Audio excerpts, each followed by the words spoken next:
माँ को सम्मान, बेटी पढ़ाओ बेटी बचाओ, सुभद्रा योजना आमे सबू ये सब योजना गुड़ा खाली शुणी आसु देखी आसु किंतु वास्तव कौन हो मते कहतु महिला माने सुरक्षित अच्छी कि यही 8 मासर जो सरकार पूर्व कथा तो जहाँ आप देखिं ये 8 मासर सरकार महिला प्रति जो अत्याचार होची आपण चिंता करतु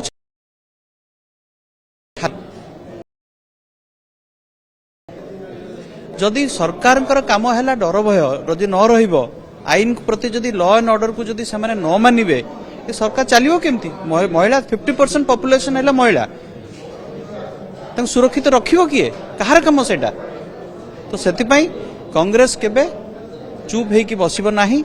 महिला को सुरक्षित रखिया पई आमे तार प्रतिवाद करिवु। एडीएम ऑफिस को द्वारा एडीएम को द्वारा आमे गवर्नर को गोटे मेमोरेंडम दबु कि महिला काली इंटरनेशनल वुमेन इंटरनेशनल डे अच्छी काली कौन वार्ता देवे सरकार किसी कहि परिबे।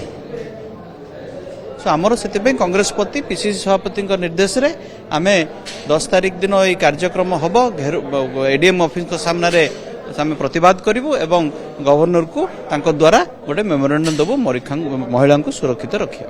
देखो आमे हेलु गोटे राजनीति दल नेशनल पार्टी आमर काम है विरोध करवा जोठी सरकार भल काम करुच्ची तांको आमे सहयोग करवा जोठी सरकार भूल काम करुच्ची आम ताको विरोध करवा। आमर प्रश्न है आज आम देश रे हो कि राज्य रे हो कांग्रेस सबु बळे लोकंको पाई लोकंको हित रे काम करी आसीची।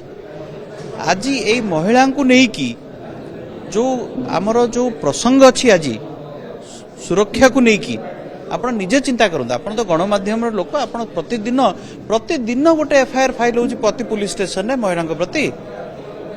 आमे जदि कांग्रेस चुप हेकि रहिला वाला बसला पार्टी नुहे तो सेतिपई जेहेतु आमर सभापति भक्तचरण दास श्रीजुक्त भक्तचरण दास निर्देश दैचंती आगु को देखंतु आम राज्यवासी पई कांग्रेस राज्यवासी पई कौन करिवो आपण समय को अपेक्षा करते।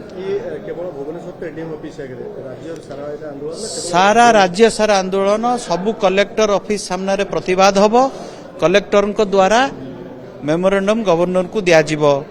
भुवनेश्वर रे एडीएम को ऑफिस सामने आंदोलन हब प्रतिवाद करा जिवो आ एडीएम को थ्रू रे गवर्नर को मेमोरेंडम दियाजिबो।